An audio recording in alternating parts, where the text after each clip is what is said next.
Everyone, तुम्हा सर्वांना होळीच्या खूप खूप शुभेच्छा। तर आज आहे होळी, म्हणून मी बनवणार आहे पुरणपोळी। तर चला रेसिपी बघूया।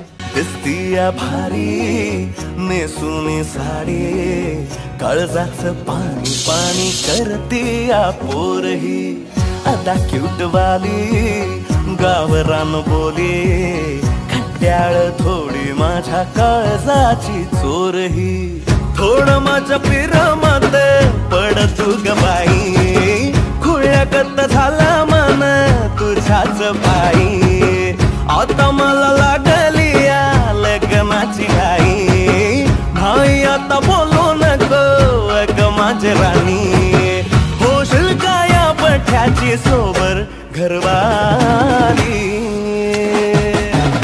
मराठ मोळी थोडीशी साधी भोळी, स्वागतीचा भारी बायको पाहिजे नखरेवाली।